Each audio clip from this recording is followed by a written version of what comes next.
the fact that she was just 12 years old. But that was Afzal's story, and here, standing before the investigators, was a girl who appeared to be the same age, claiming to be Shaheen, as did her parents and all the other villagers they spoke with.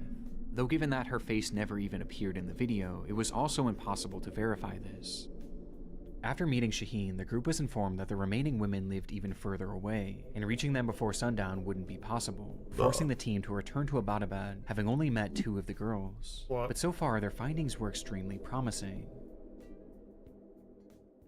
Less than 2 weeks later, on June 16th, the team would once again visit Kohistan, this time armed with cameras to document their findings.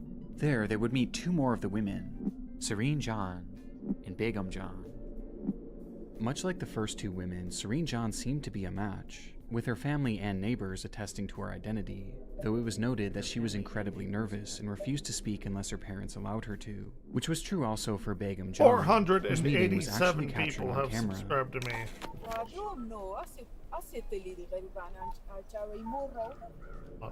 Recommended.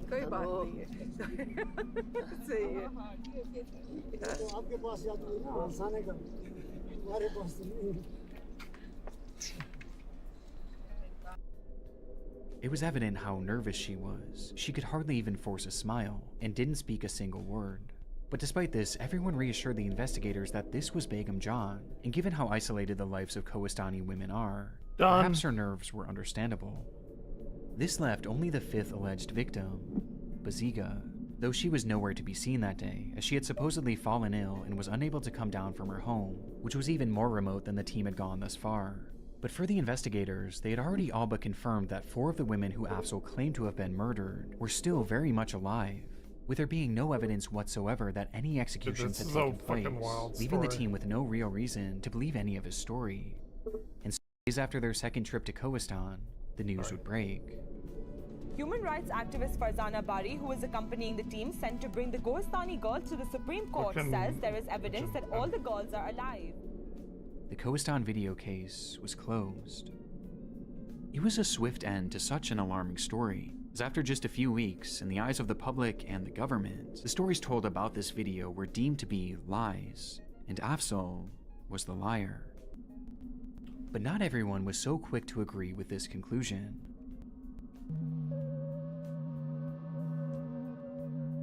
Conspiracy. Let's go. There were obvious flaws in this fact-finding mission, the most glaring of which being that all the investigators had to go off of were blurry screenshots and some names. In fact, Dr. Farzana Bari, one of the investigators sent to Kohistan who actually met with these women, would later go on to publicly state that she was unsatisfied with their findings. As though the women they met looked similar to those in the video, they weren't able to conclusively prove that they were who they claimed to be, just given the resources available to them.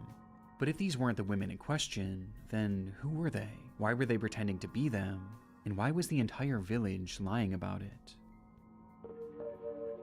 Well, this spread the conspiracy theory that the women the investigators met with were merely actors, coerced into pretending to be these women as part of a cover-up to disprove Afzal's story, a cover-up that had to be so massive that the entire village was in on it.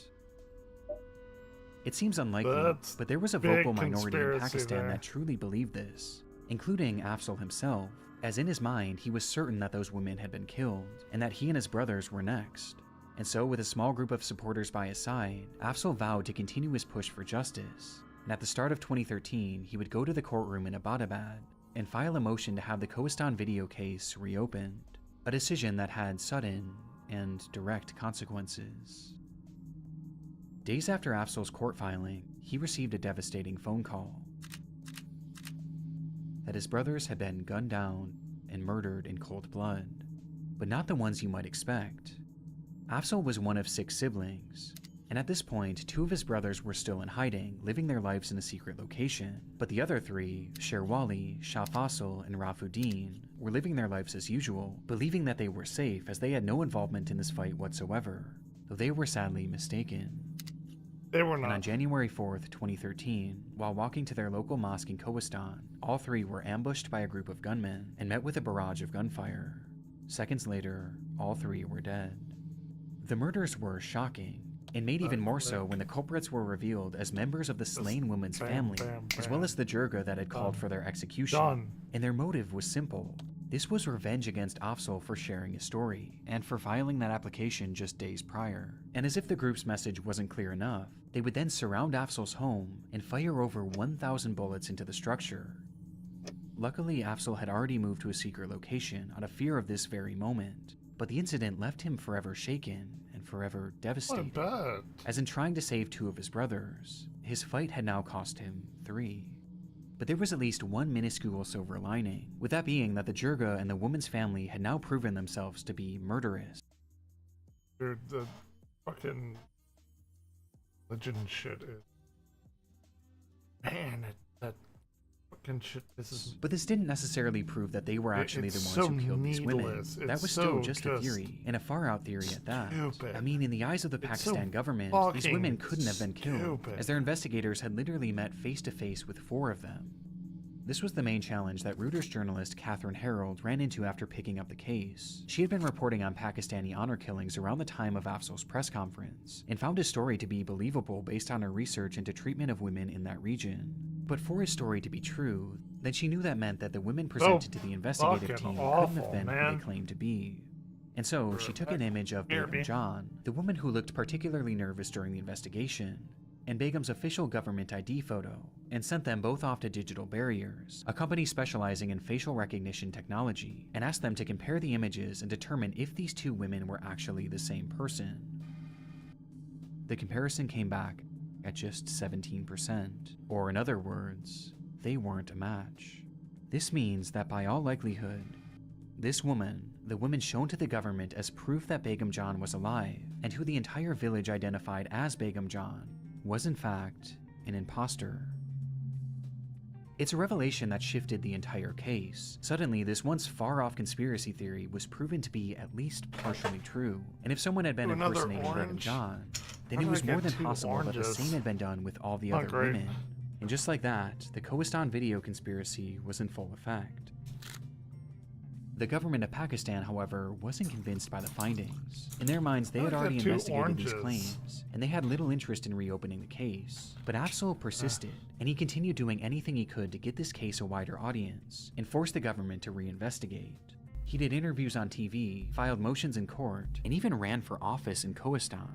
But no matter how hard he tried, hardly any progress was made, until eventually years began to pass. The agony of waiting was hell for Afzal. Despite some of the women's family members being thrown in prison for the murder of his brothers, many were still walking free, and as were all the members of that original Jirga, meaning that every day represented new risks to Afzal's life, new risks to his brothers' lives, and new risks to the lives of the women in Kohistan.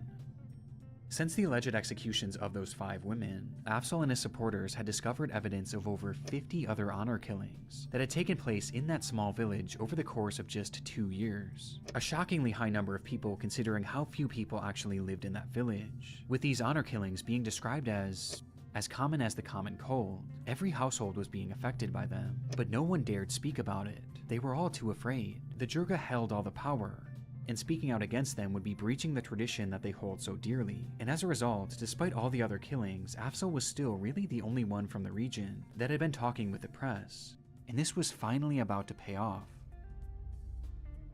4 more minutes, average In 2016, Afzal was featured on a Vice documentary that highlighted his story as well as the treatment of women in Kohistan at the hands of this bloodthirsty Jirga.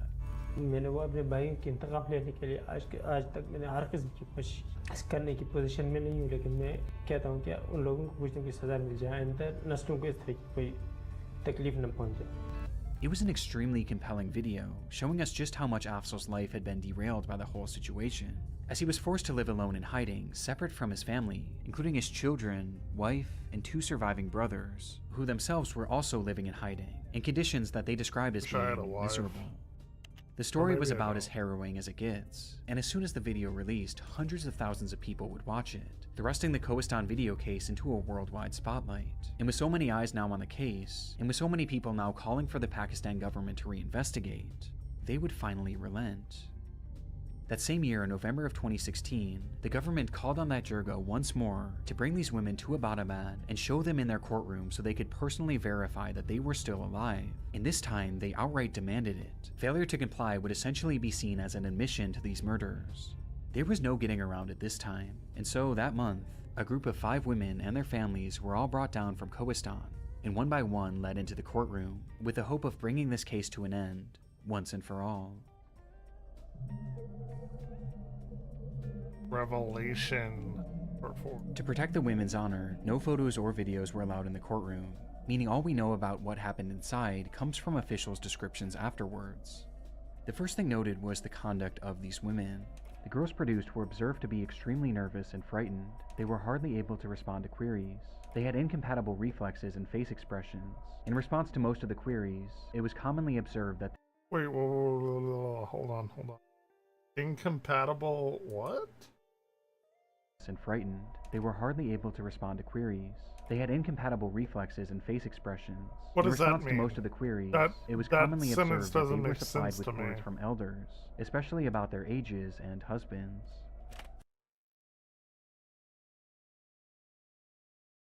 The girls were terrified, too terrified to speak for themselves, and instead all their answers were fed to them by accompanying elders. But the strangeness of their mannerisms pales in comparison to the strangeness of their appearances, with the most bizarre being Amina. By appearance, she was about 15 years old. Reportedly, the video was shot back in the year 2010, and it surfaced on the internet in 2012. If we subtract 6 years from Amina's age, her age at the time of the video shooting would be between 8 years or 9 years, whereas the women visible in the video looked to be aged between 20 years or 22 years, back in the year 2010. The girl that they brought to court claiming to be Amina was just a child, and based on her appearance, she would have been as young as 8 years old in the video, which clearly isn't the case. I mean, these are fully grown women, and the same was true for Serene John. By appearance, she was not more than 16 years or 17 years of age, meaning she would have been aged 9 years or 10 years in 2010. Along with this, neither she nor her father was able to tell her birthday or her age. These girls were clearly not the women from the video. They were just acting. And while these seemed to be feeble attempts, there were other aspects that made it obvious just how desperate this Jirga was to try and pass these girls off as real, with the most upsetting coming from the girl who claimed to be Come Amina. on, Alliance. Now, Amina actually had her fingerprints Alliance on file raids. with the Pakistani government raiding. already, and so naturally they went to collect this girl's fingerprints in order to compare them. But when they attempted to do so, they came back What are we doing? blank, which is when the officials noticed that the tips of her fingers had been burnt off. And it wasn't just her thumbs. Every single finger had the tips of them scorched off. On the spot, all 5 girls brought into that courtroom were determined to be imposters, victims themselves who were forced into pretending that they were the women seen in this footage. And considering the Jirga's desperation and the lengths they went through to now twice try and pass off different women as those from the video, it was clear that something awful had happened to the actual women. Something that they didn't want to ever get out. And with that, almost universally, the world fell into agreement that Afzal had been telling the truth all along, but any celebration from Afzal would have been short-lived. Months later, a fire erupted in a small home in Gadar, the village where all of the women once resided. And inside that home, 2 women and 3 children were trapped and would tragically burn to death. It was an awful tragedy, but according to the local Jirga, it wasn't an accident, as in its aftermath, they alleged that Afzal was the one responsible, claiming that he had started the fire in retaliation. This claim was complete hearsay, and there was no evidence whatsoever linking Afzal to the blaze. In fact, he wasn't living anywhere near the area at the time, but nevertheless, Afzal would be arrested for the murders of 5 people. It's a gut-wrenching development, and follows the trend of horrible misfortunes that Afzal suffered in trying to blow the whistle on this crime. But as his sentence commenced, the Kohistan video case continued making its way through the legal system, until July of 2018, when the news came in. It was officially determined that Serene John, Begum John, and Baziga had all in fact been tortured and murdered by their families on order from the Jirga, with the confirmation coming as a result of confessions made from their own family members. And the entire time, the village had been working together to conceal the truth in what was described as a massive, coordinated conspiracy to cover up their crimes. Now, bizarrely, this revelation stated that the other 2 girls were actually still alive, as they weren't mentioned in any of the confessions. However, given what unfolded in court, this is universally doubted to this day, as most are in agreement that every woman shown in this video was in fact murdered 2 years after its recording, just as Afzal had claimed. It's unlike any story I can remember hearing. One video, one wholesome, lighthearted video for that matter, is responsible for 8 murders, as not only were these 5 women killed because of it, but Afzal's 3 brothers were killed as a result of him sharing it with the world, Dude, that's making it fucking perhaps wild. the deadliest video I've ever come across. But as suggested earlier, this footage isn't considered responsible for the deaths of 8 people. It's considered responsible for the deaths of 9. The confessions in 2018 didn't lead to any immediate convictions, but it was at least proof in the eyes of the public that these murders took place, and this was followed by Afzal finally being released from prison in early 2019, a full year and a half after he was unjustly Bet it's Absol. Bet it's Absol. I don't want it to be Absol. arrested. But despite being free, Afzal was hardly out of the woods. The case wasn't officially over yet, and he knew that the family and the members of the Jirga were still out there. In fact, around the same time, the family members who were initially convicted of killing Afzal's brothers were mysteriously released, for reasons that weren't specified, and they were likely now more angry than ever. And so after being released from prison, Afzal went to a local police station to request police protection, something that the court had already granted him. But in response, the officers said no. And when he tried pressing the matter, Afzal claims that the officers became so enraged that they dragged him inside a small room and beat him. Between Afzal being arrested and now this, it almost felt as though the government and the police were now against him, which could be due to the fact that Afzal had been very public with how inadequate and downright abusive the police had been towards him. I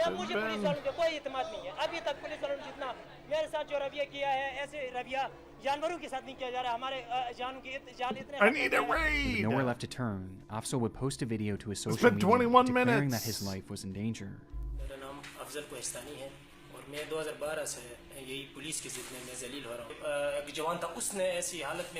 An officer beat me up so badly I had to get up again. Dude, a cab. A cab. Dude, he got Days later, he on March 6, 100% 2019, Afzal arrived in Abbottabad to testify in the Kohistan trial, He 100% though he never made got it into the courtroom. As he sat in the back of an unmarked truck waiting to enter, suddenly the vehicle was struck by multiple bullets. Paramedics would open the door minutes later, only to find Afzal laying in a pool of blood. He would never make it to the hospital. Damn, dude was a good-looking guy too. In Pakistan, the man who led a campaign to expose one of the country's most notorious so-called honor killings has been shot dead in the city of Abbottabad. Afzal's death was devastating to so many, not only throughout Pakistan, but throughout the entire world. His relentless pursuit of justice, and his willingness to sacrifice his own life in order to expose these crimes, was something that was championed by so many throughout the world. And he had come so close to seeing justice served, as only a few months later, 3 men were arrested and sentenced to life in prison for the Kohistan murders, each being members of the girls' families. Along with one other, a man named Masoom Khan, a member of the Jirga who was sentenced. Imagine how many people would still be alive if we didn't have fucking religion. Imagine if all the religious people were in fact like scientists working on stuff. God, we'd be in a fucking utopia right now. To life in prison for the murder of Afzal. But even with this, people were angry. They were angry with the government for not taking Afzal's word more seriously. They were angry with the police who failed to protect Afzal and seemed to be actively working against him. And they were also angry at a rather unexpected source.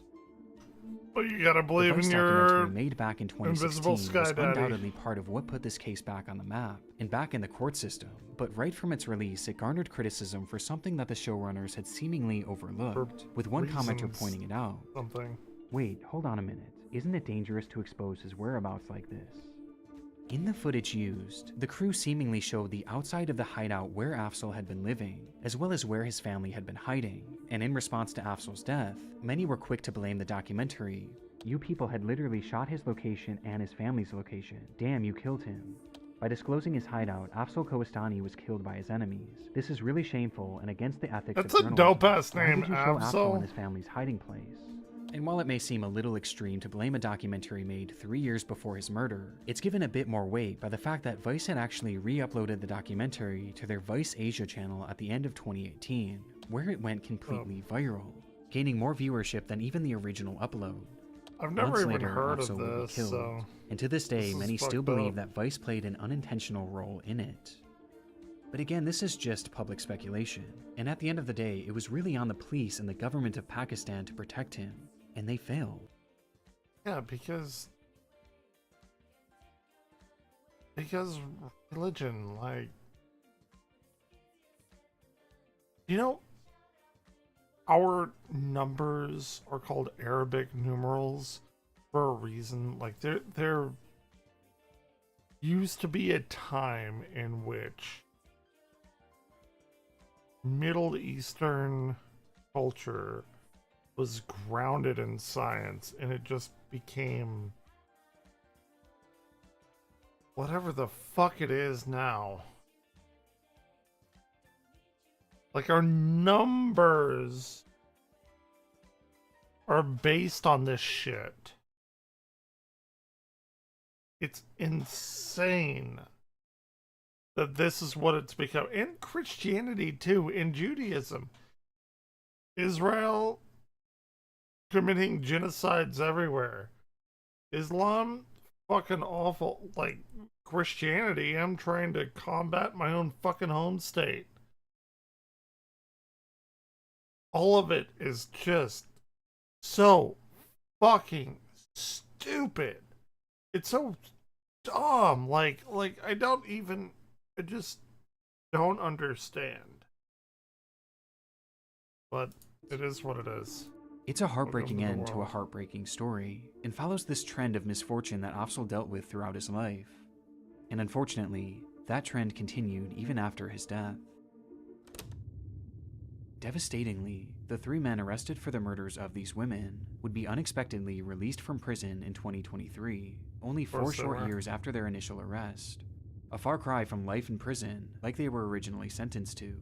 And the reason for their release was just as upsetting, as the government cited a lack of evidence.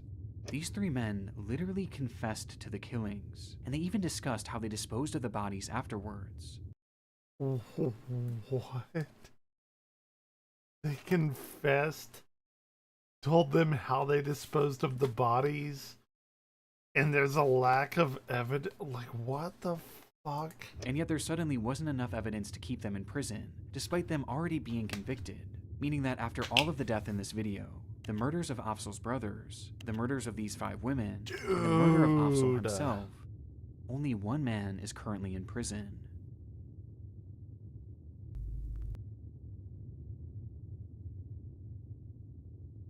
What is Avi Loop? I don't think I've seen Avi Loop.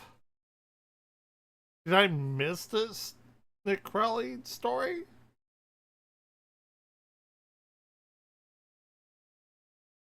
I must have missed this.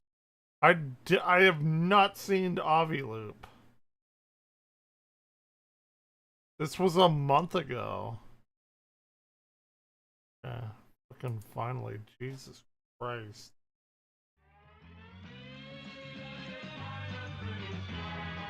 Okay. I have not seen this. August 5th, 2011. A channel appears on YouTube serving as a promotional page for an up-and-coming company called Avi Loop, a brand that boasted unbeatable deals in the world of aviation. I don't remember it, so fair enough. That same day, 4 videos were uploaded, each showcasing young... No, wait, no, I think I did see this. I do remember. This is fucking wild, though. I don't remember it, so we'll watch it anyway. Women dressed as flight attendants, detailing some of the many services that Avi Loop provided. Party member withdrew. These would be the only videos ever uploaded to the channel, as from that moment on, I did watch this. Giving Avi Loop a lifespan of just 1 day. The 1 day is all it would take to set in motion a mystery that remains unsolved to this very day. A mystery surrounding the company at the core of this channel and the services that it allegedly provided. I did. No one I being don't able to remember answer the it seemingly though, simple so question, we'll watch it again. What was Avi Loop? And the more you search for answers, the more deranged this trail becomes. This is the story of Avi Loop, YouTube's darkest mystery. 45 fucking minutes! And there's no catch. So what are you waiting for, Captain? Bro, A DPS is not accepting? Welcome to Aviloop, your collective buying website for anything aviation. The formula for Aviloop's content was simple. A young woman stands in front of a static white background dressed in a flight attendant's outfit. They refer to themselves as deal attendants, and their job seems to be sharing information about this new brand, Aviloop. We offer deals on flight lessons, pilot accessories, fuel, FBO services, charter flights, and even small aircraft. You don't see that very often. The brand marketed a number of unique aviation-related services, making them appear as a one-stop shop for anyone in the industry or just anyone interested in flying. Aviloop claimed to do it all, and at unbeatable prices too. Our deals are usually 50 to 90% off. Promoting deals of 50 to 90% off. It hardly seems like anything mysterious, just your standard subpar ad from the early 2010s. But the more you watch, the less clear it becomes what exactly Aviloop did. They left their business incredibly vague. There were no prices, no locations, and rather they just listed a bunch of flying buzzwords, offered at deals that seemed impossible. For example, they list fuel supply among their offerings, but how are they actually getting the fuel and providing it at 50 to 90% off? And where in the country or even the world are they offering it? It just doesn't seem realistic. What they're saying sounds fine on the surface, but the more you think about it, the less sense it really makes. It just seems too good to be true, not to mention how bizarre it is that this unknown company could come in and offer literally anything you could want that's flying related, with such exorbitant deals. Admittedly though, this is easy enough to ignore, and play off as an ineffective or even deceitful advertisement. But there was something else that was much harder to ignore about these commercials. With that being, the deal attendants themselves. Despite Aviloop claiming to be a professional aviation business, it's difficult not to notice how cheap these women's outfits appear.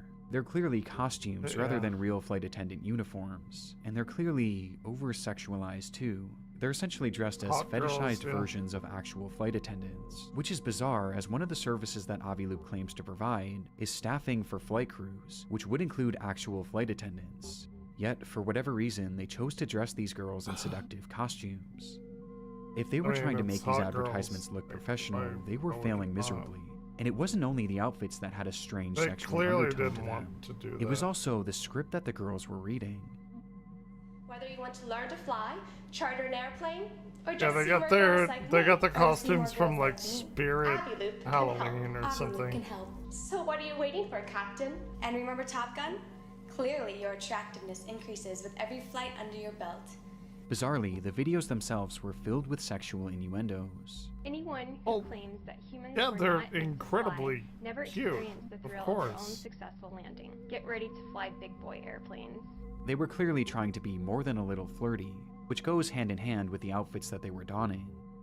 Now, some might argue that this was a sign of the times. In 2011, edgy and over-sexualized marketing was still very much in the norm, with several major companies building their entire brands around the approach. But the only problem here is that the videos made it unclear what Aviloop was even supposed to be offering. Despite saying a lot, the lack of details made it entirely ineffective, like the business itself was an afterthought, with the focus instead being on these women. In fact, even in the channel's description, they simply wrote, "Meet Aviloop deal attendants."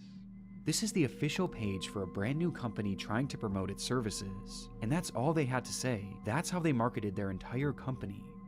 Making some wonder what was actually the role of these deal attendants, and what was actually the purpose of Aviloop.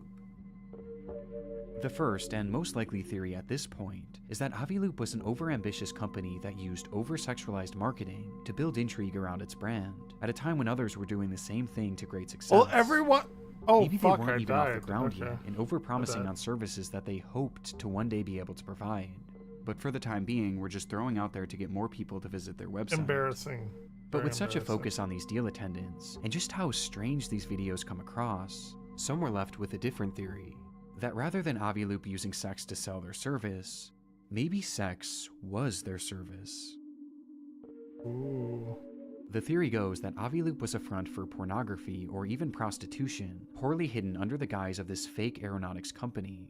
This would explain the prominence of these deal attendants, as they themselves may have been the actresses or prostitutes. And it also explains the lack of information about the company itself, as the reason their deals and services don't seem to make any sense was because they weren't actually offering them. It was all just a cover-up. And honestly, just going off the eye test, this is how the page comes across. But there are other details that make this theory a lot more compelling. For starters, in numerous videos they mention an unusual feature of their website, that users can vote for their favorite deal attendant and win prizes as a result. You can even vote for your favorite deal attendant and win special prizes. With one of these special prizes later being revealed to be a one-on-one video call with one of these deal attendants. This shows that the deal attendants weren't just for marketing, they were a core part of the services offered to Aviloop users, making one wonder what was actually happening on those video calls, and was it perhaps something sexual? And it goes even deeper than that, as there's a reason why I mentioned prostitution specifically in this theory, with that reason being a line mentioned in one of these videos. To purchase this deal, you must hold at least a private pilot license and a current medical certificate. Don't miss out and click on I know a person that holds a The deal private attendant pilot's mentions license. that all customers needed to provide an up-to-date medical certificate. Now, this isn't something that's necessarily unheard of in the aviation world, but it certainly isn't the norm, at least from what I could tell. But in the context of this theory, it makes perfect sense. If they truly were operating some sort of prostitution ring, then their customers having an up-to-date medical certificate would be imperative to preventing the spread of STDs. It's strange enough to make this theory feel legitimately possible, but even if it wasn't true, it seems obvious that there was something off with this channel, and we haven't even discussed the strangest part of it all. In a few videos, you can hear unusual sounds in the background. And you want to add multi-engine to your Pretty Green license, this is your opportunity to do it at 50% off. Yeah, I Add hear it as multi-engine well. to your I Pretty do Green hear that. license. This is your opportunity to your Pretty Green license. This is Yeah, it's in the weird. background, you can hear what appears to be someone moaning in a not blatantly great, sexual not manner. this. Which was loud enough for even the deal attendant I don't to know take if notice. it's sexual, It's but very it unusual, sounds and certainly not a sound that could just accidentally weird. happen on a typical film set. Which makes it all the stranger that another inexplicable noise was heard in the background of a different video, and this one left viewers far more distressed. You want to learn to All right, fly, let's go. charter an airplane, or to see more girls like me? Aviloop can help. Or to see more girls like me? Aviloop can help. Or to see more girls like me? Aviloop can help. What is Aviloop? Some believe that this is Why? yet another sexual moan, while others swear they can hear a specific word. The word, help.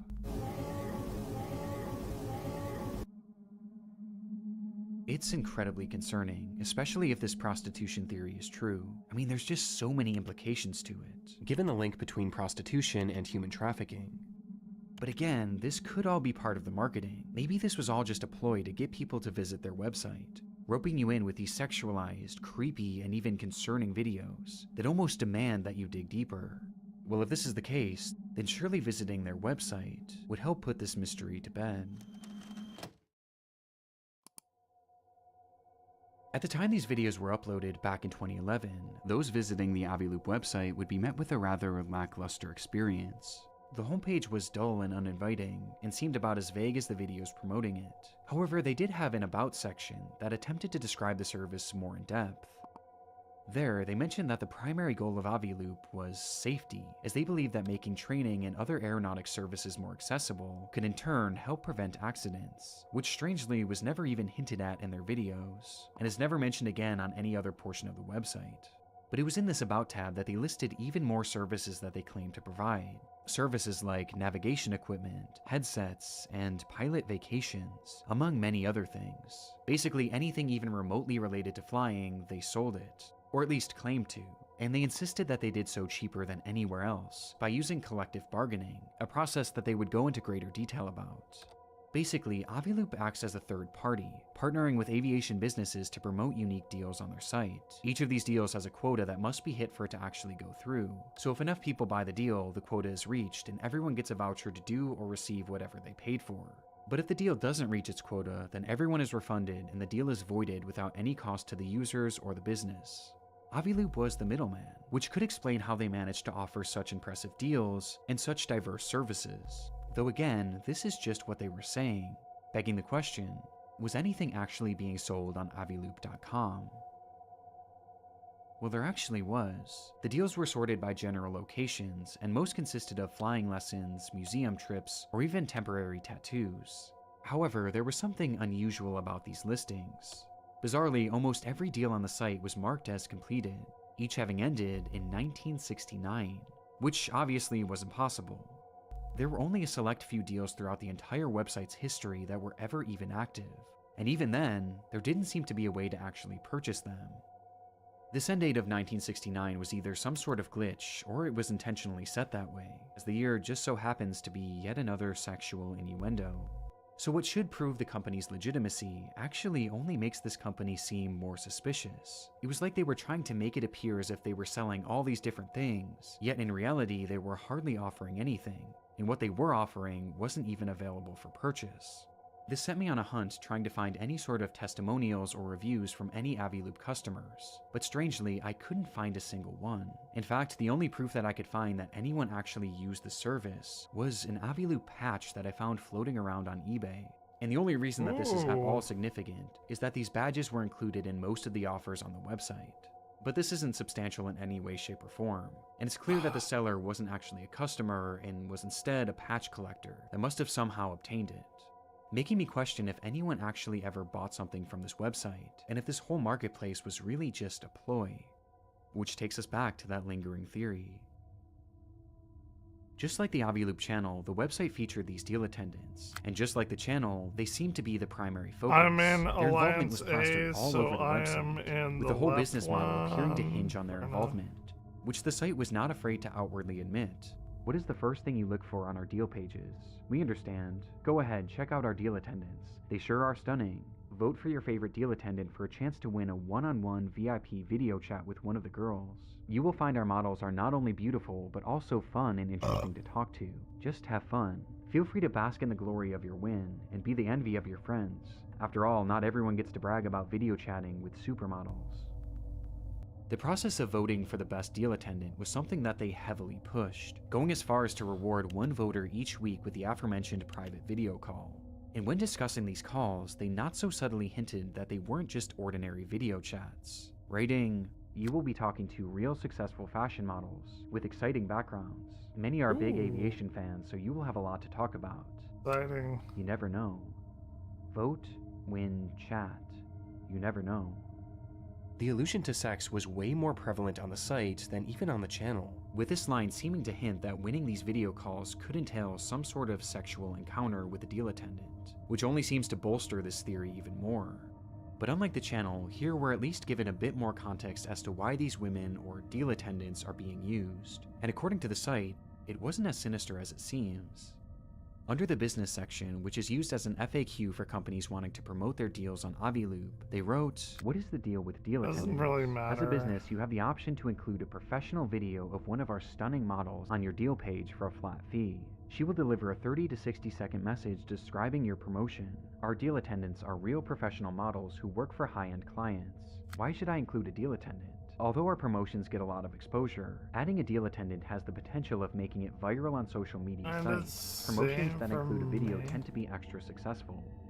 There's a lot to unpack here. For starters, this explains how Aviloop makes their money. They're basically charging companies to run ads using these deal attendants, and the videos on their channel are examples of what these ads would look like. Though calling them professional is extremely generous, and I can't imagine any companies actually wanting to use this service. And given that these are the only videos that they shared, I don't think many, if any, actually did. But in this explanation, Aviloop is all but admitting to using these deal attendants to rope people into visiting their website, over-sexualizing them to lure in perverted internet users, giving them false hope that they'd be able to interact with these women and maybe even sleep with them. And in exchange, these users keep coming back to the site under this false hope, which maybe could lead to them purchasing something. It's an insane business model, and one that really doesn't make a whole lot of sense. I mean, they're claiming that this is a service for professionals. We have a lot of full bladders here. For the primary reason of making our skies safer, yet they aren't actually offering anything but the prospect of talking to women. These women are the main and really only draw of the service, and even the deals that they did list seem to contradict the primary goal of this company. I mean, how would a trip to the museum help with aviation safety? And how would a temporary tattoo help with that either? And on the topic of these tattoos, they're also extremely sexual in nature. They were meant to mimic pilot stripes and be put on your shirtless shoulders, with a package reading, "When a uniform just won't do," and the description adding all sorts of innuendos. It was wild. And this is a good time to point out just how strange the writing is across the entire website. As here they write, "What better way to thank a pilot than by saying, 'Captain, you deserve to have your epaulets tattooed. We wish someone had these on board of the Miracle on the Hudson flight.' Just imagine the look on the pilot's face if someone handed these to him. So why not keep a pair in your wallet and thank the Sully in your life for the next flight? Every safe landing deserves recognition, and this gift is sure to make their day." Everything is written like this. It's not only sexual, it's also nonsensical, and feels like it was written by AI at a time when AI wasn't even a thing. Everything about Aviloop feels wrong. The lack of any tangible goods and services, the overly convoluted business structure, and the lack of any public customers just makes this company appear so fake. But that doesn't inherently mean that they were actually involved in pornography or prostitution. I mean, despite all these innuendos, there is no direct mention of the sale of sex anywhere on the website from what I could see. And unfortunately, much of the website is lost to time, as in 2016 the site would go down, replaced by another random URL, making it impossible to know what this platform was actually like for those who signed up for it. What were they actually being offered? What were they discussing amongst themselves? And what happened on these video calls? It's all unknown, as what I've shown is pretty much all I was able to salvage from the Wayback Machine. However, Aviloop didn't stay down forever. In 2019, Aviloop.com re-emerged, only this time it looked very different. Gone were the deals, the business model, and most importantly the deal attendants, and in its place was what looked to be a generic template website. They still claimed to offer some of their services, but they were now left even more vague, and there was no attempt to even make it look like you could purchase anything. Even the innuendos were gone. It was quite literally as bare bones as it gets, and comes across like a sham website, void of any notable information. With one exception.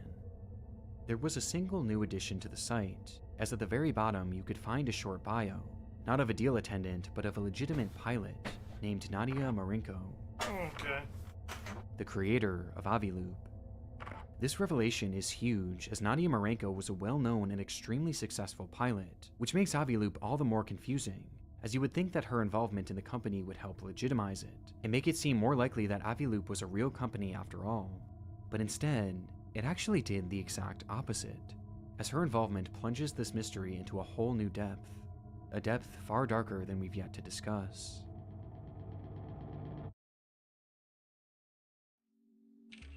Born in Czechoslovakia in 1986, Nadia dedicated her younger years to modeling, landing multiple high-profile roles in her country. And by the age of just 15, these roles led to her being moved to the United States to help continue this budding career.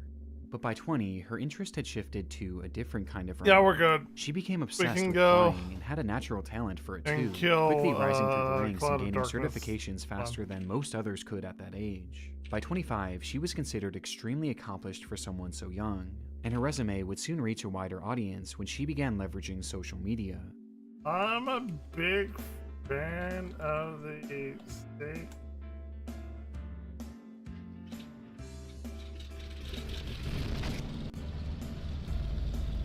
She posted videos under the I know most people like the chicken, and eventually but Global Girl, I'm okay where she with marketed the steak. herself as a supermodel turned pilot, which worked to the tune of millions of views. Nadia Marinko was a star in the aviation world and on social media too, and it was during the height of this success that she started Aviloop. It clearly wasn't meant to be some big secret either. She actively promoted it on numerous occasions, doing interviews on podcasts and even taking it to a trade show. If this was a front for something nefarious, she was doing a bad job of keeping it discreet, which seems to back up our first theory. And it would be very easy to settle on that theory and just call it a day, had being a model and a pilot been all that Nadia was known for.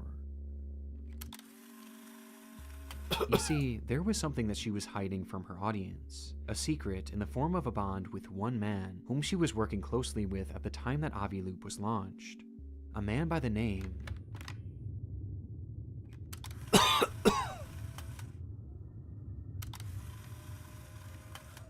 of Jeffrey Epstein. Jeffrey Epstein has been arrested on new sex trafficking charges. Charges of soliciting and procuring minors for prostitution. He was involved in trafficking young women and children over to Little St. James. In case you're somehow unaware, Jeffrey Epstein is the most prolific pedophile and human trafficker maybe of all time. He carried out a large-scale human trafficking operation, bringing children to his private island that he and other elites exploited in horrific ways. It's one of the biggest news stories of my lifetime, and over the past years there's been so much talk surrounding the acquaintances of Epstein. Who is connected with him, and how close were they? But of all these people in Epstein's circle, few, if any, were closer to him than Nadia Marenko. It's a difficult subject to discuss, but Nadia is considered one of Epstein's victims. He found her through her modeling job when she was just a teenager. And she didn't just come to the United States for work. Epstein himself brought her, after allegedly purchasing her from her father. Don't burn down your Nadia becoming his city! self-described sex slave. It's a horrible and unimaginable fate. But while Nadia appeared to have been a victim of Epstein, that wasn't all she was, as after becoming an adult, she also became Epstein's accomplice. When Epstein was first investigated by the FBI back in the 2000s, many of his victims came forward and claimed that Nadia was not only present for their abuse, but she was a willing participant, there to satisfy Epstein's criminal sexual desires by, on occasion, directly participating in sexual abuse and prostitution of the minor girls. Now, Epstein was eventually given a sweetheart deal for these crimes in 2008, which led to him serving just 13 months in prison. And as part of that deal, Nadia was given complete immunity, meaning she never faced any sort of repercussions for her use of children. But despite being a free woman by the time that Epstein was thrown in jail, she stood by his side, living in his New York City home, waiting for his Epstein release. thing is And while he was crazy. behind bars, Nadia would visit him roughly 70 times. These two were deeply connected, even well after she was his slave, with Nadia even making a scrapbook for Epstein, which is just so terrifying that I had to at least mention it in this video.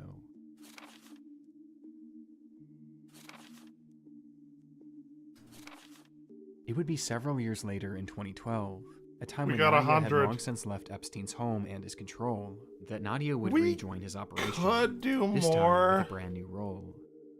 She became one of Epstein's pilots, taking victims and perpetrators alike to and from the island, on the plane they dubbed the Lolita Express. What happened on the Lolita Express? Everything that happened on the Lolita Express and his other I remember planes watching was the same this. thing that I happened remember. in his bedrooms and the massage rooms. The abuse did not stop because we're in the air. Jeffrey couldn't take a 2-hour flight without having to ejaculate. Like, that's how sick this man was. Bro, like...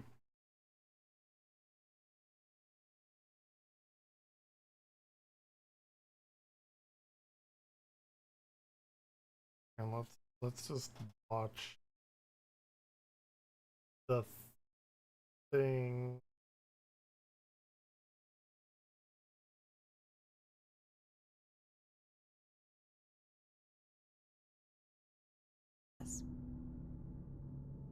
Nadia Marenko was directly trafficking children for Epstein, and she was doing this in 2012, mere months after she started Aviloop. Which brings us to our third and most upsetting theory, that Aviloop wasn't a cover for prostitution, but rather a front for child trafficking and pedophilia. Nadia's involvement alone and the timing of the company's launch, mixed with all the innuendos, the red flags, it all starts to make sense. And it's made even more disturbing when you look at the videos they posted on YouTube, as one thing I failed to mention so far is just how young these deal attendants look. There's obviously no way to conclusively determine their age from the footage, but some believe that they look to be teenagers, and maybe even underaged, which would make sense for this theory, as the deal attendants wouldn't be prostitutes, but rather child victims. Like, the whole, like, fucking Epstein thing throws a huge wrench in. It's a theory that has to be considered. I mean, as crazy as it seems, Aviloop was quite literally founded and run by a child trafficker who was actively trafficking children when the company started. And Nadia wasn't the only sketchy character involved in the site behind the scenes. Epstein himself was as well. The two frequently emailed each other, and in multiple instances, Aviloop was discussed, with Epstein. Dude. what the fuck? Like, this Jeffrey Epstein thing is like a huge moment in history. And by the way, nobody has even been held even a little bit accountable here in the States.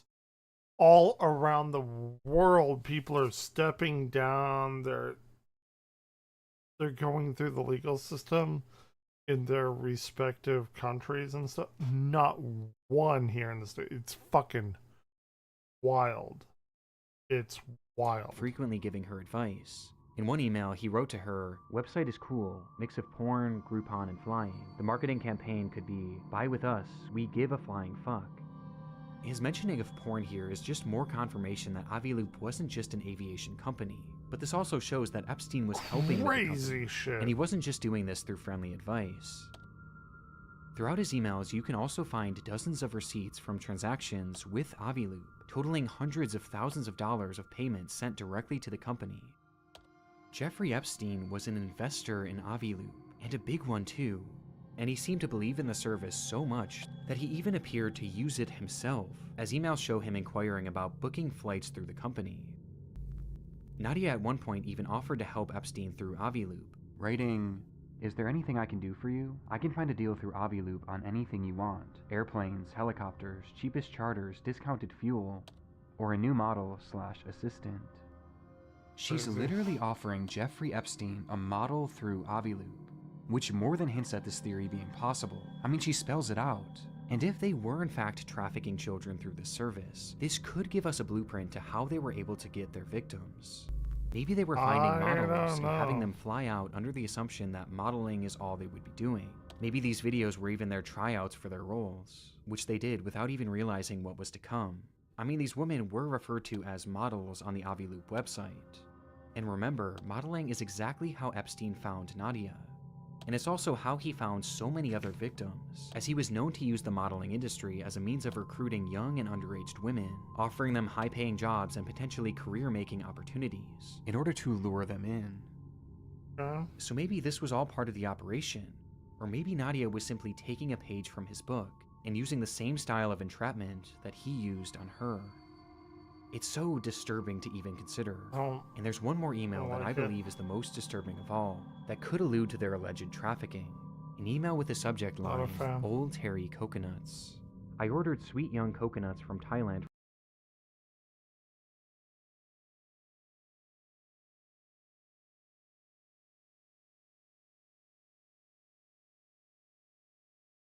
for you, and they just arrived.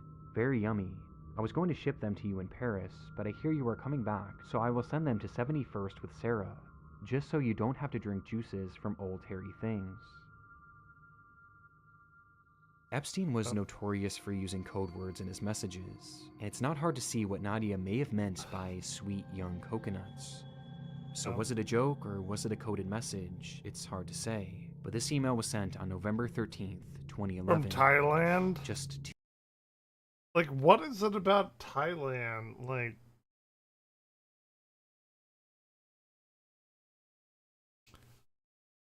Thailand is so coded in that sex trafficking kind of. I don't even know what to call it. Like,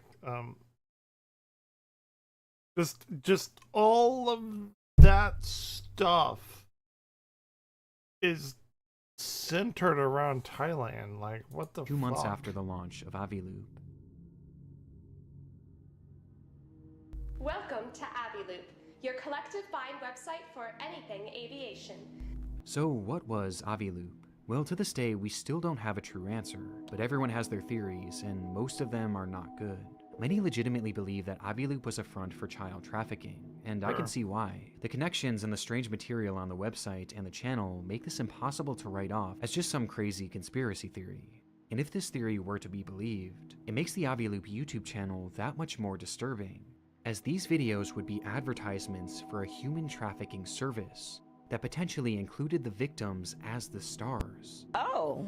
It's also possible that this was a hub for prostitution. And while sex work doesn't always mean human trafficking, just given the players involved, that would definitely still be a concern.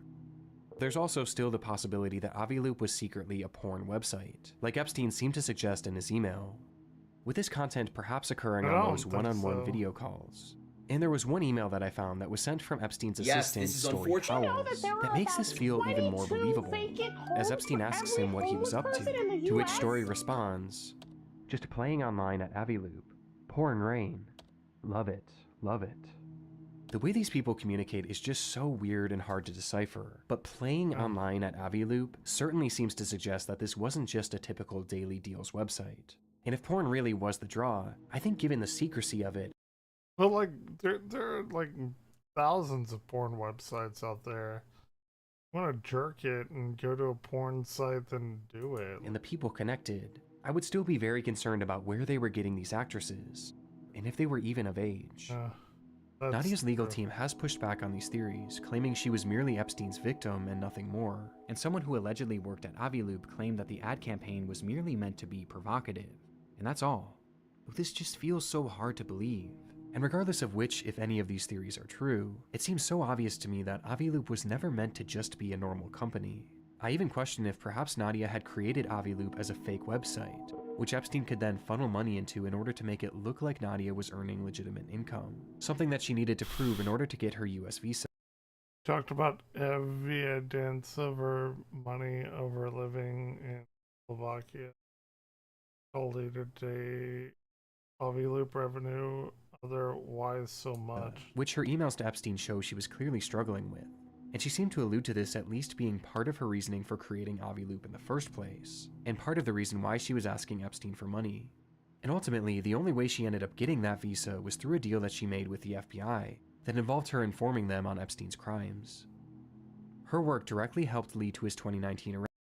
I do remember watching this stuff because I remember the Epstein thing, like that was a hard left turn. And his ultimate death inside his jail cell that same year. And it was around the same time that Aviloop went back online with its fresh, scrubbed look, void of anything even close to being sexual. And since then, it's never been updated again. And there's hardly been any updates from Nadia herself either. She made a brief appearance in a 2019 YouTube video where she pulled a prank on a flying instructor, acting as an inexperienced student only to surprise the instructor with how skilled she was. Yep, there's Aviloop right now.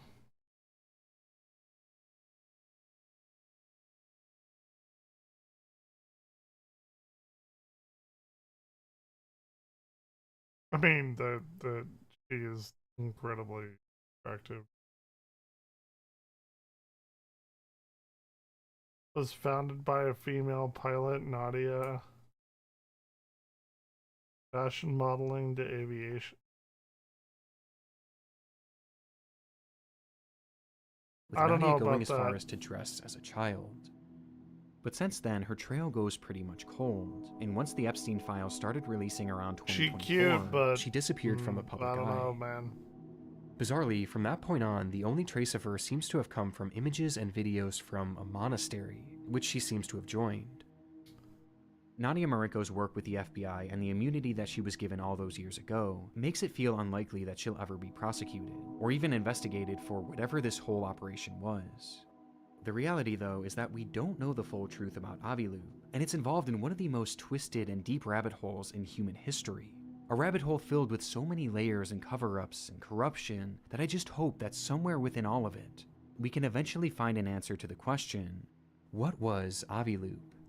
But until then, it will remain one of the darkest mysteries, not only on YouTube, but across the entire internet. But we have a last-minute update. We're not done yet.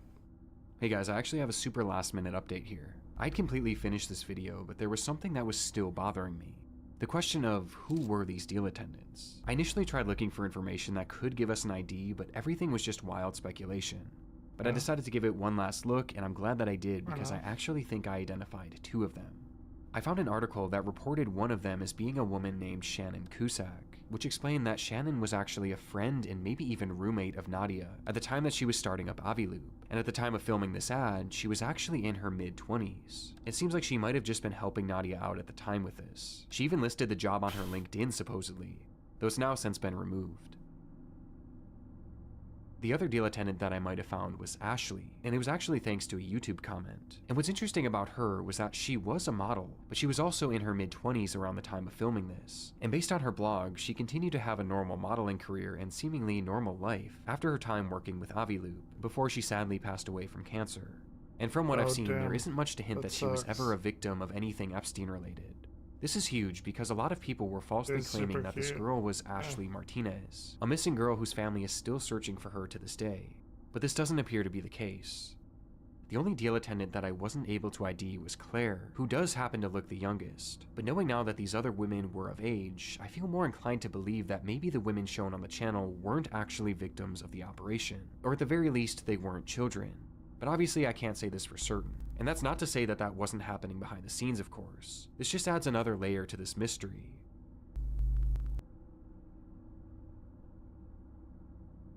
Oh, that's just it. Okay. Fair enough. Wait, there's a fucking something sinister? In 2014... The 4chan murder pictures? Okay. I'll bite. Why not? A disturbing image was posted to a message board on 4chan. The image appeared to show a woman. She wasn't wearing any Not the clothing. actual pictures. She was just right lying back. in bed, I motionless. can still hear. For those unfortunate enough to see the photo prior to its removal, it was clear that this nameless woman had recently died, and this photo was just one of many. As more photos of the woman lying in her post-mortem state were being uploaded to the site, 4chaners began taking a closer look at the user posting them. This was a completely anonymous individual. Someone none of the 4chan users had any interactions with on any other message boards. So, why all of a sudden had this user decided to come out of the woodwork and post such disturbing pictures? Many initially thought that these photographs of the nude woman were part of an elaborate joke.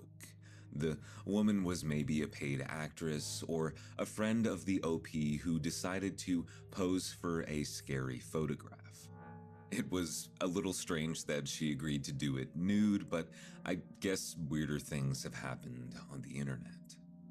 Regardless, users also found some of the OP's comments posted alongside the photos made it seem like they were really hamming it up for the audience. Turns out it's way harder to strangle someone than it looks in the movies. And she fought so damn hard. I don't think this Posts is... like this, at the end of the day, may not be as shocking on 4chan as they would be on another site. Sure. Given 4chan's minimal moderation and its allowance of user anonymity, the site is somewhat of an ideal breeding ground for trolls. But following the discoveries made shortly after this thread, there was no denying the truth. These photographs showed a real dead body, and the perpetrator, the 4chan user posting the photos, had done so with the intent of being found.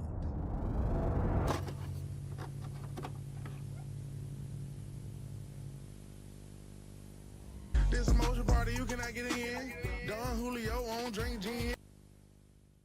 Really quick, before we get too deep into the video, I just want to say thank you so much for taking the time to check it out. The subject of today's video, as I sort of mentioned in the beginning text there, is going to be a little bit more disturbing than usual.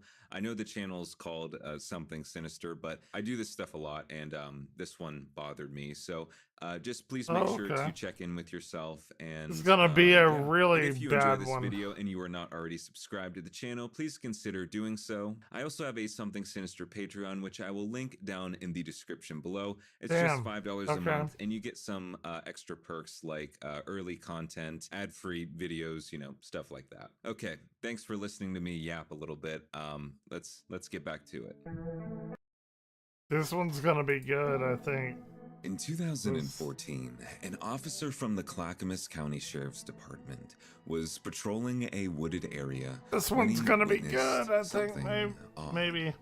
From his seat in the cruiser, the officer watched as a disheveled man stumbled out from the tree line. And upon seeing the headlights from the police car, the man began flagging the officer down. The officer, assuming the man might need help, pulled over on the side of the road. Almost immediately, the officer took note that the man was acting strange. He appeared sleep-deprived and manic. It became evident that the man wasn't there to ask the officer for help, but instead, he wanted to show him something. Located in the woods where the man had emerged from was a camp of sorts. The man had set up a box spring mattress, and resting alongside the bed was a BB gun and a piece of paper with permanent marker on it that read, "I killed Amber Coplin. I strangled her with my hands, then a shoelace. I had no other reason other than I was drunk and she pissed me off. Running from the cops was so fun." Why would anyone do The officer would identify the man that he had met in the woods as David Michael Kallick. David would express to the officer that he had a warrant for his own arrest before willingly turning himself in. Following this, the Wilsonville Police Department posted the following photograph to their X account. As the post states, David had apparently been detained without incident and was cooperative with officers. This man, who had been hiding from the police after killing his girlfriend, had finally been caught. Why? But as it turned out, the details of Amber's death weren't entirely a secret. In fact, users on 4chan were the first to find out. Just half an hour prior to turning himself in, David had posted a number of pictures to the miscellaneous category on 4chan. These pictures showed the lifeless body of a woman. The shoelace used to strangle her was resting next to her. The text posted alongside the pictures from David apparently served as a sort of confession. Him proclaiming to the internet that he was in fact responsible for the photographs that everyone was seeing. Many users had naturally called out the photos as being fake. In response, David had told people to check the news for Port Orchard, Washington in a few hours. Her son will be home from school soon.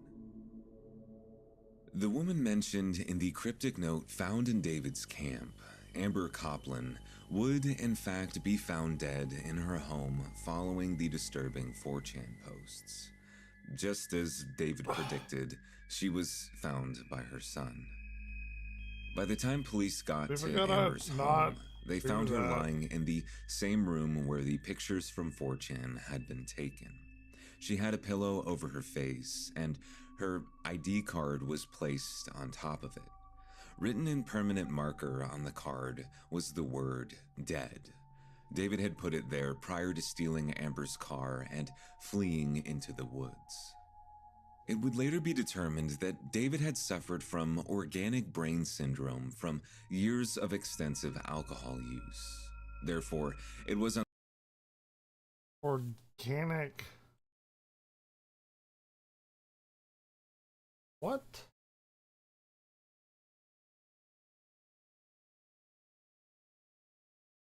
Is mental function by physical or when your brain goes to shit?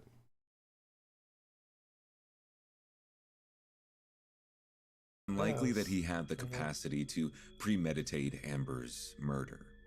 But but to be fair, like whenever anything like why is it it's like Alzheimer's or this organic brain thing or any other brain detrimental thing happens, how come it's always like a bad thing. Like, why is this stuff, like, never a good thing? Like, hey, it's like, hey, we want to spread love and joy and peace to the world or whatever. Like, what the, like, why not that? Like, why is it always, like, insufferably bad shit? What made David decide to confess his murder and post pictures of Amber's body to a random message board online? The true answer is we don't exactly know. The court documents make reference to the 4chan posts, but there is no direct explanation from David himself as to why he chose to do so. I don't think it's out of the realm of possibility to interpret the posts as somewhat of a genuine remission of guilt for what David had done. But given his history of crime throughout his life, it's not unreasonable to think that maybe he did so with no true intention at all. I don't know. Regardless, David is now serving 82 years in prison for what he had done to Amber. She's pretty cute. Like, why would you? Why would you? Why? But perhaps it was this instance that inspired an individual nearly a year later to start posting pictures of their victims to 4chan. And it wasn't just a single victim. This 4chan killer had seemingly murdered a large number of people. As it stands right now, 4chan still allows users on the website to operate on the site and post anonymously.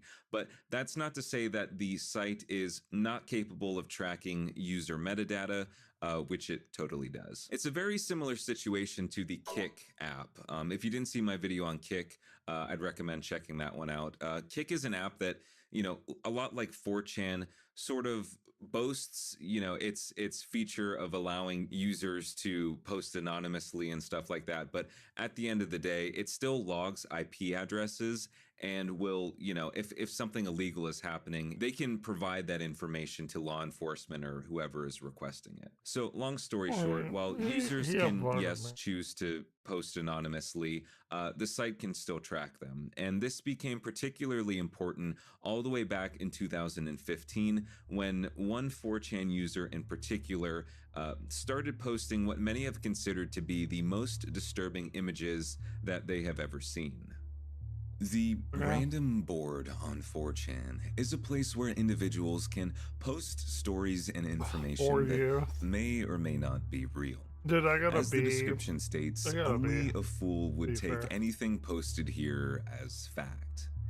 This criteria made it all the more concerning when an anonymous user posted the following. I have killed several women for pleasure. If you can guess a name, I will upload a picture. If you can guess any name of any of these women, I will upload their photo. No more than 10 names proposed. Any more than that will be ignored.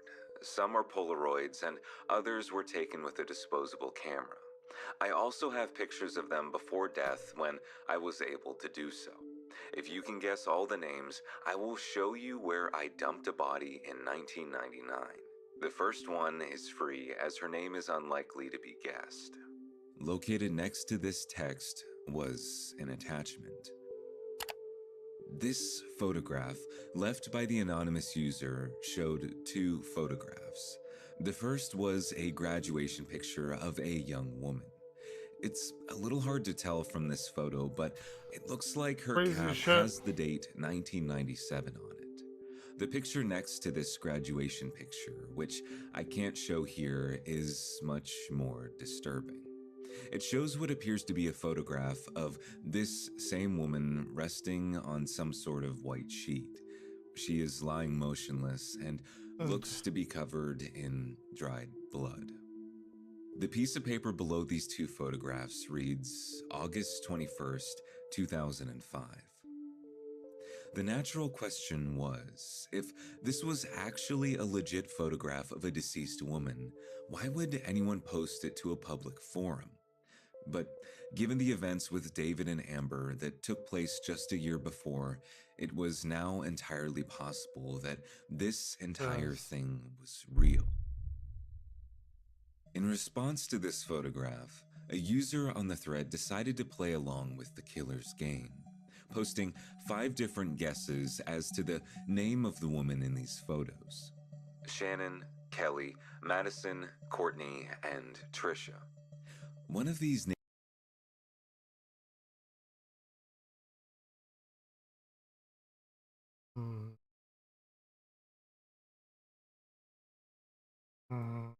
Got 3 out of the 5 there. Second to last one. 14 years of my life. The last one was 2. That one, that kind of hits hard. Names was correct, which led to another cryptic post from the killer. Wow, off to a great start. Incredible. This next photo was much more graphic than the previous one, showing another deceased woman in a particularly revealing position. The following comments in response to this picture continued the trend of guessing the identity of the woman. This cycle would repeat for some time. The strange thing was, however, as more of the photographs of the killer's victims were being shared around, an interesting revelation emerged. The fact of the matter was, these photographs of deceased women appeared to be taken with some sort of disposable camera. This would mean that whoever took these photos would have likely had to travel to a store in order to get the pictures professionally developed. If these were legitimate images of dead people, you would assume that the person in charge of developing the photos would have alerted the police. But somehow, here they were on 4chan for everyone to see. Eventually, the thread containing the pictures of the victims, as well as the name guessing, would be deleted by 4chan moderators. And for a while, it seemed like the story came to an end. But this was far from the case. When doing research on this video, I actually stumbled across quite a few people who believe that what is happening with this, supposed 4chan serial killer is actually mirroring past similar historical events. In particular, I'm talking about stories like Jack the Ripper or like the Zodiac Killer. Not only are these stories of individuals who have, yes, killed people, but have also sort of played this weird cat and mouse game with authorities and, detectives, individuals trying to bring their reign of terror to an end. For example, the Zodiac Killer in particular was infamous for sending messages to not only the police, but also news outlets, saying things like, hey, I killed a person, and if you don't catch me in this amount of time, it's going to happen again. Sort of creating this cycle of fear and, I guess, egging on, detectives and people trying to crack the case. And when you take a look at the, supposed 4chan serial killer, it's very similar in the sense that they go online and they say, I'm a killer. If you want to find out more about me, you need to guess the names right. Sort of playing I don't know, I guess cat and mouse game with individuals on the internet. It's a very, I guess, contemporary look at something like the Zodiac Killer or Jack the Ripper. But if that's the case, and we know that sites like 4chan actually track user data, why don't they just crack down and send this data to law enforcement? In September of 2015, nearly a month after the killer's initial posts to 4chan, a string of disturbing images would emerge once again. The caption from the killer this time reads, "Dying, dying." The images next to the caption, unlike the ones from before, show a man. He is laying on a white sheet and appears to be bruised and bloody. Interestingly enough, it looks like the killer has put a white bar over the man's eyes, concealing the victim's identity. A note placed alongside one of the photographs reads, "I'm back," with the date of September 22nd, 2015. The photograph posted 11 years ago. That's wild. 2015, 11 years ago. Beneath by the killer shows someone in a red ski mask and sunglasses pointing a gun directly at the camera. It's difficult to say why the killer in particular chose to return to the site following the previous thread from August. While the previous thread was seemingly meant to be the start of some sort of game between the users on the site and the killer, this second round of photographs seemed to have no particular rhyme or reason. It was almost as if the killer just wanted to flaunt what they had done. And mysteriously enough, following the photograph of the ski-masked figure, the 4chan killer was never heard from again. As it stands today, both of these threads have been taken down by 4chan moderators. I think that's definitely for the best, as some of the photographs are some of the most disturbing images I've ever seen. But just when it seemed like there was no definitive answer as to what exactly was going on with these posts, some interesting theories came forward. Thanks to individuals who had archived both threads. Do not... If you're going to do a thing, do not post it on the internet. Like, I'm not saying if you're going to murder somebody, don't post it. Like, please do, because the internet will fucking find out. They will fucking find out. 1,000,000% they will. And investigators came to the aforementioned disturbing conclusion. If these pictures had actually been taken by a disposable camera, someone would have needed to get them developed. As such, anyone in their right mind developing these photos would have brought them to the police. But this hasn't happened. So the next theory was, what if the killer was an individual who had access to an archive of crime scene photographs? Either someone working in law enforcement currently, or someone who did. But unfortunately, there was no surefire way of verifying this. So if users were unable to directly identify the killer, maybe it was possible to do so by finding out the identities of the individuals in these photos. From the archived posts, I've counted a total of 4 possible victims. The first being the woman in the graduation cap, the second being the woman in the revealing pose, a third woman who appears to be sitting in a bed up against a wood panel wall. Yeah, that's the one that you posted as the thumbnail. These 2 photographs in particular were probably the best to go off of, since they both clearly show the victim's face. It wasn't the When best taking thumbnail. a look back at the graduation photo in specific, we have some... Because that was definitely not the best thumbnail to go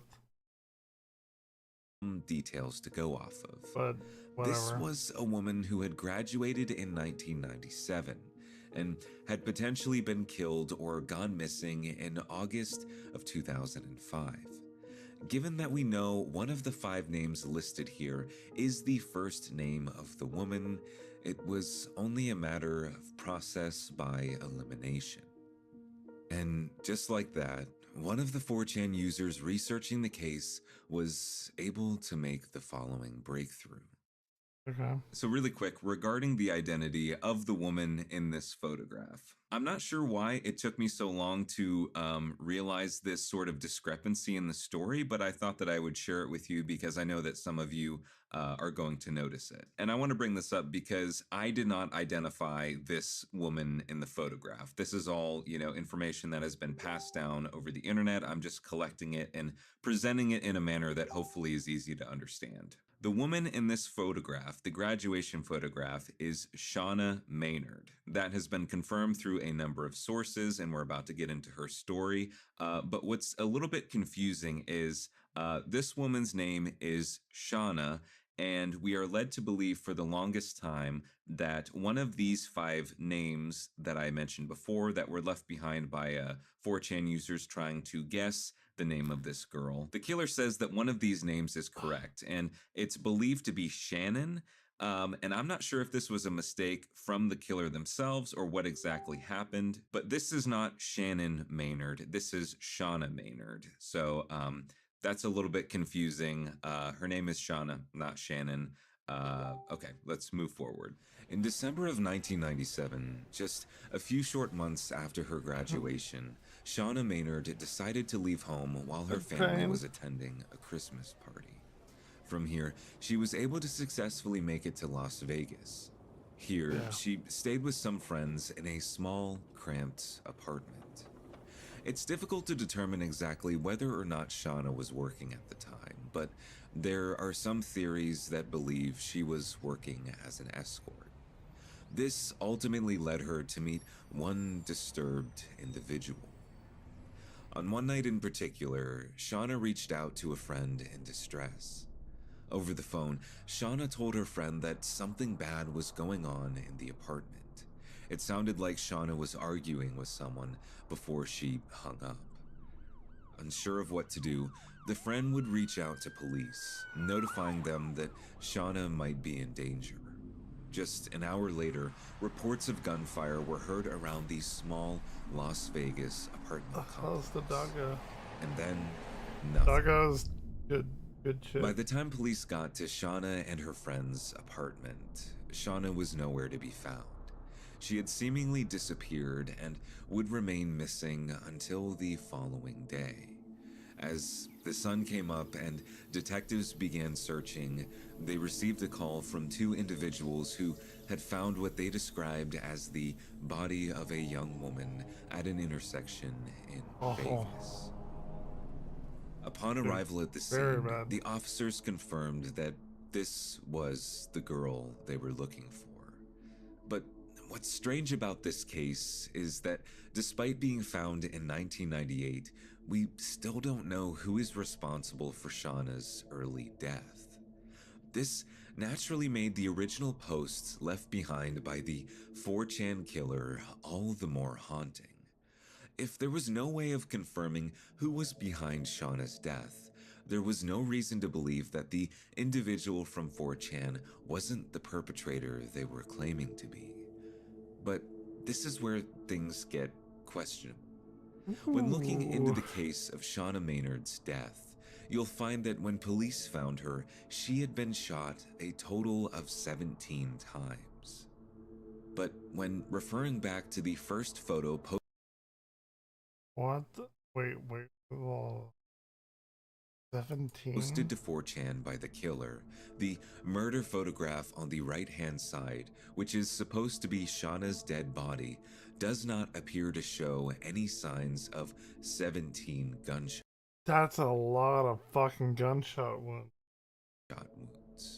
Perhaps what's even more peculiar is that while the girl in the murder photograph shares the same colored hair as Shauna, the pose that the woman is in seems to purposefully bring attention to a small chain necklace like the one seen in Shauna's graduation photo. Now, I want to state that the following is just my opinion solely based off of the information that we have so far. Fair enough. We have about 6 minutes left. I don't know that the Shauna photo or the photo posted next to her graduation picture is a legit picture of Shauna or is just someone posed to perhaps look like Shauna, and I'll explain what I mean. I'm inclined to think that the theory that states that whoever this 4chan serial killer is might be a person who has access to legitimate, crime scene photographs. I'm inclined to think that that might be correct. And if that's the case, it could have been a situation as simple as they were sifting through, an archive of photos and they found someone who looked particularly like Shauna did in her graduation picture. But I want to draw a little bit of attention to a particular detail that I find strange. If you look in the Shauna graduation photo, she has that very distinct chain necklace. And it's a little bit difficult to talk about or really articulate what my theory is because I can't show you the Shauna murder photo. But basically, it's a person laying on a white sheet, and they don't look too well. And they are wearing a very similar chain necklace. The way that they are posed, it's almost as if like their arm is like up by their neck, not quite directly pointing at, but drawing attention, like I said, to a very similar looking necklace to the one that Shauna has in her graduation photo. And I think that this might have been a deliberate decision because naturally when you look at the graduation photo and you look at that photo, you draw that comparison. She has a necklace, she has a similar necklace. They must be the same person. But as it turns out, Shauna isn't the only victim in these photographs left behind by the 4chan serial killer to have been identified. According to articles recovered from 1997, an escort was watching America's Most Wanted when 97, bro, that's like 29 years ago. She happened upon a particular episode that featured a girl a long she time used to know. ago. This episode was on I was there, Gandalf, 2,000 years ago. an unsolved case in which Nevada police found a number of That women's was a bodies little dumped while out ago. in the Las Vegas desert. While most of the bodies were labeled as Jane Doe's, the remains of one woman in particular was identified as 23-year-old Margaret Hicks. Her cause of death was determined to be a result of strangulation. Margaret is believed to be the woman sitting on the bed in this photograph. Don't like that. Not a fan of that. Prior to her death, she had been working in a brothel. As such, it's believed that the person responsible for her death had likely hired her for her services before killing her. But just like Shauna, this perpetrator has never been identified. When looking at the original attachment posted to 4chan by the supposed killer, Margaret's photograph is accompanied by a Polaroid showing what appears to be a face that has been badly burned. 4chan users have understandably thought that because these two pictures were next to one another, that Margaret was the burned victim in the Polaroid. But when referencing old articles, it's really rough. Covering what happened to Margaret, the cause of death does bro, not align with this picture. I don't know. Because this is the second instance of one of the photographs not matching the actual cause of death of the victim, I'm inclined to think that this whole 4chan serial killer situation is not real. Now, that's not to say that these photos don't show legitimate pictures of dead people because like I said, I think there's a very high possibility that the theory that states that whoever is doing this has access to, legitimate crime scene photos, perhaps archived. I think that's a very good possibility. And I think it's a real possibility that whoever had access to these just sifted through and found, I guess, lookalikes to the, original photos and therefore placed them together and made it seem like they were the same person. For example, that picture of like that close up of like a burn face that was paired alongside the Margaret Hicks photo is apparently an old photo that went around on Rotten.com, which, if you don't know, is like an early internet shock site. I've never been to Rotten.com, but I've actually seen this image used quite a bit here on YouTube. Why did you use in scary videos, but also some big YouTubers have used it as like their thumbnail. So I don't know if it's real or not, but just for safety's sake, he used it. I'm gonna blur it in this video. But yes, I do think at the end of the day, given the information that I've come across, I think that the 4chan serial killer is just a case of an individual who wanted to, I guess, I don't know, cause chaos and take advantage of the fact that 4chan was going to allow them to do so completely anonymous. And regardless of whether or not it's legit, I feel like the fact that an individual decided to do this in such a distasteful manner with legitimate pictures of you know, missing people, the thumbnail have been identified. I think that in and of itself is quite a horrifying and disturbing concept. But if you made it to the end of this video, I just want to thank you so much from the bottom of my heart. I did. know it was a really you know, difficult one to get through. But if you're into true crime and like internet horror and stuff like that, please consider subscribing to Something Sinister if you haven't already. And as always, guys, stay safe, and I will see you in the next. We did. We made it. We made it. And god damn it, like look, hold on.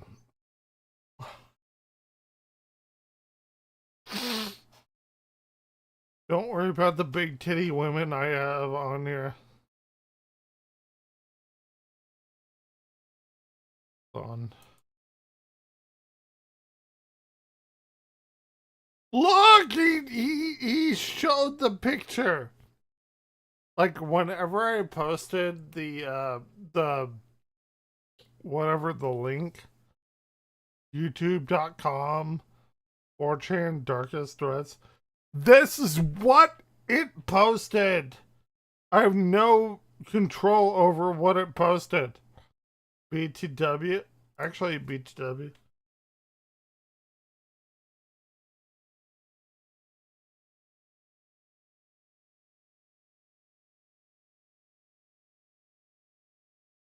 Does it just FYI? Damn.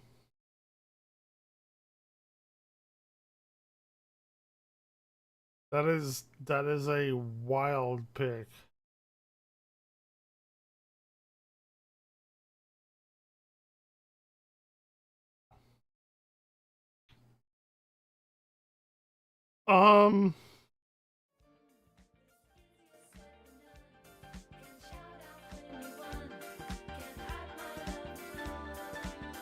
Gotta play bass in 1 minute.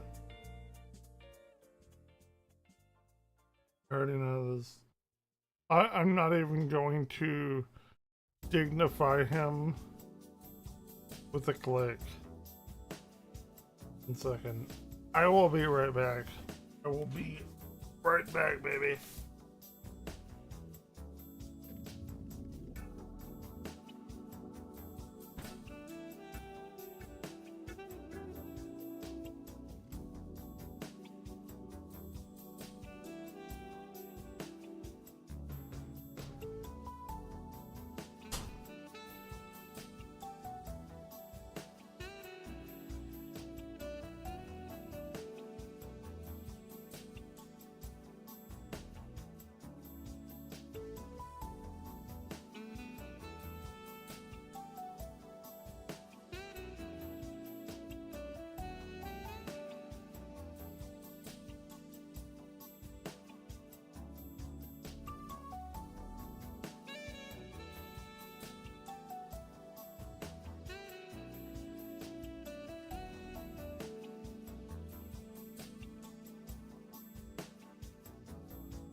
Okie doke.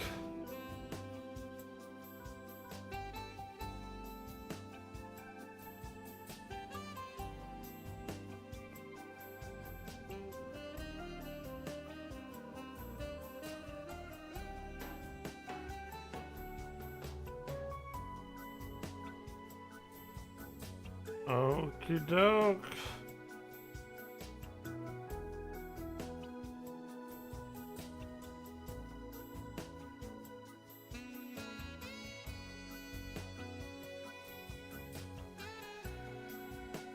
Flipping beers, baby.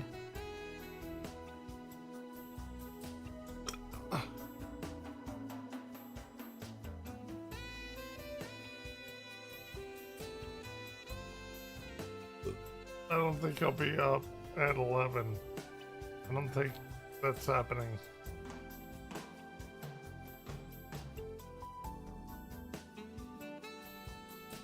What is the manga of Zelda? I already have a manga of Zelda, but let's see what this is. Okay.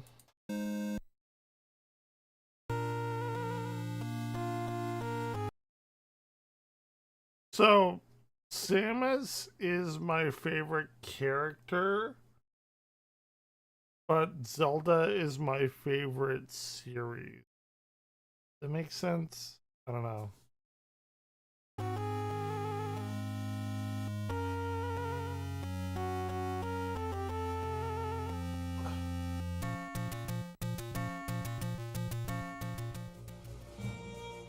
Welcome to an age of fairies and magicians, a time of peace, freedom, and carefree days.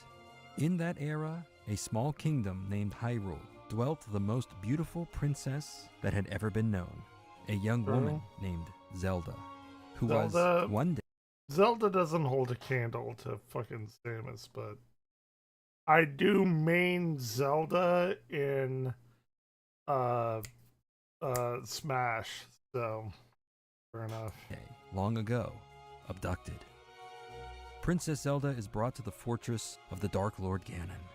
Before she even enters his chambers, Ganon's voice thunders outside the gates, demanding that she hand over the Triforce of Wisdom to him. Let's go, baby. Zelda's response is unwavering. The Triforce will never be surrendered. She would rather die than see it in his hands. Ganon's reply is... This is before there were 3, right? Like, this is way before there were 3 versions of the Triforce. This was when you had power and wisdom. You didn't have courage. Cold and deliberate. Right? If she will not submit, he will terrorize the kingdom of Hyrule until her will bends. The people will suffer for her stubbornness. He already possessed the Triforce of power, sure about that. But the hopes of the people of Hyrule are a light that will never go out. Ganon's laughter echoes through the fortress as he sends his minions to find Impa, Zelda's nursemaid, while locking Her Highness away in a dungeon. From her cell, Zelda can only pray that Impa will escape. Off in the central grasslands of Hyrule, Impa is chased down and surrounded by moblins. As they move in to capture her, a young boy appears atop a nearby cliff and shouts for them to let her go. The moblins stop, confused. A little boy... Link is my second favorite character, but like, he's not gonna top Samus, like, good tops. Boy, why should we listen to a child? That woman hasn't done anything wrong, the boy calls out. Let her go.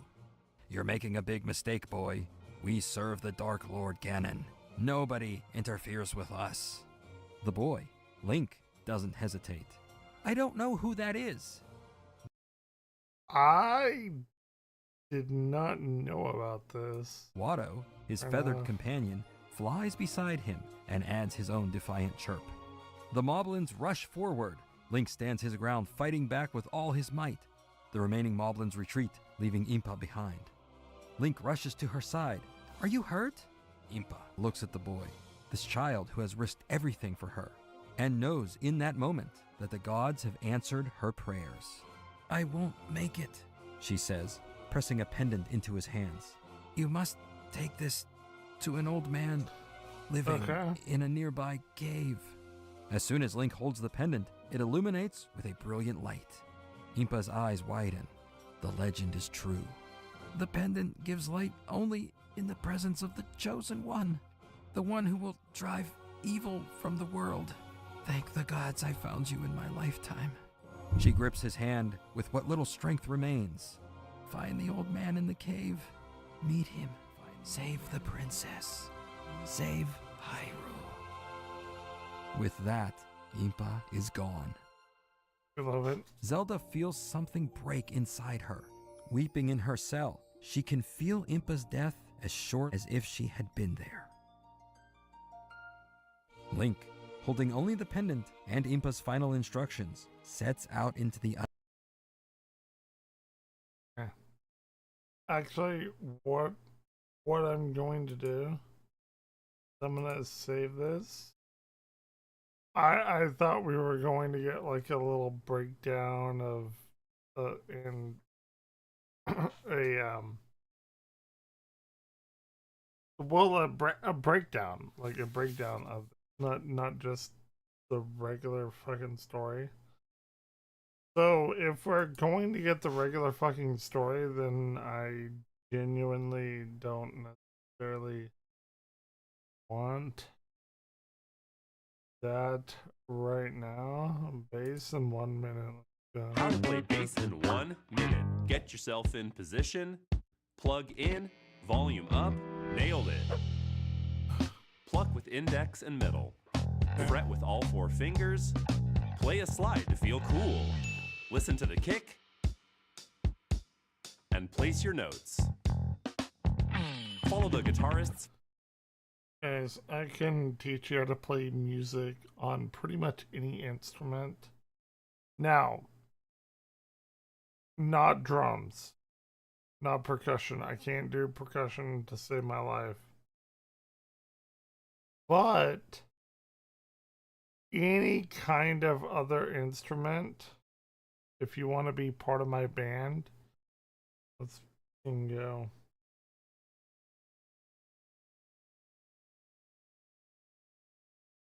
I need to be in a band.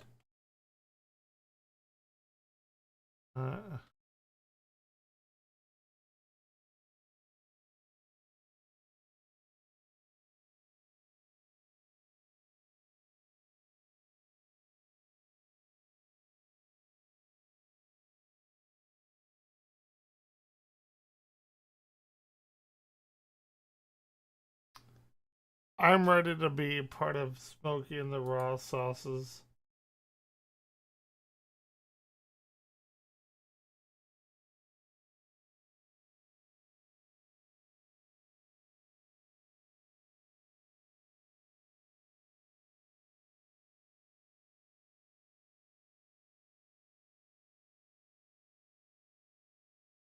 I don't know.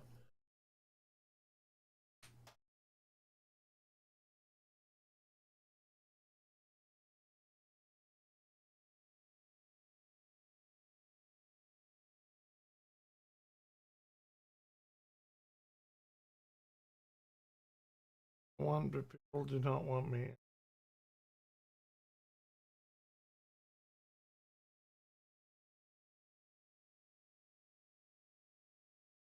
I'm not wrong in the fact that nobody wants me. I do run the largest planetarium in Texas, and I am a professor of astronomy and physics, so I genuinely don't get it. Anyway,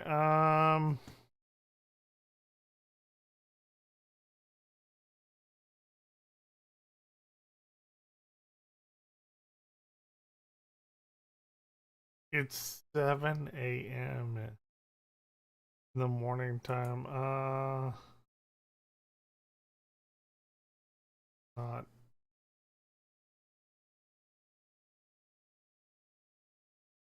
Nothing is going to happen.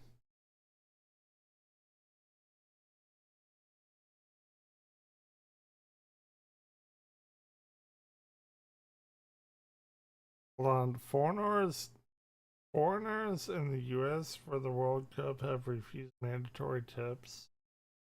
Don't bully us for tips, pay your workers, but, like, they're not wrong. Not wrong.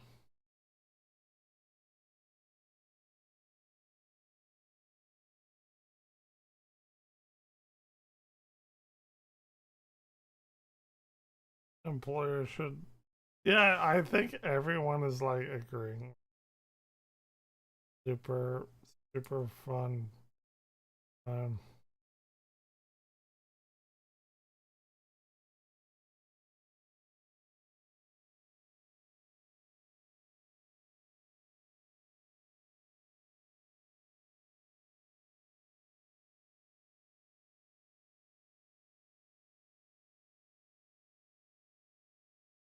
Guys.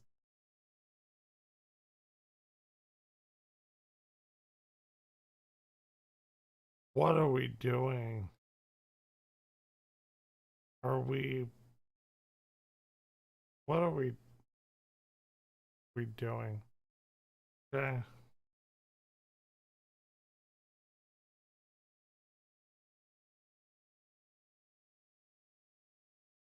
All right. I'm gonna get out of here. 7 in the morning. I'm pretty tired. If you were here, I appreciate you. If you weren't, I still appreciate you. I will be back later on today.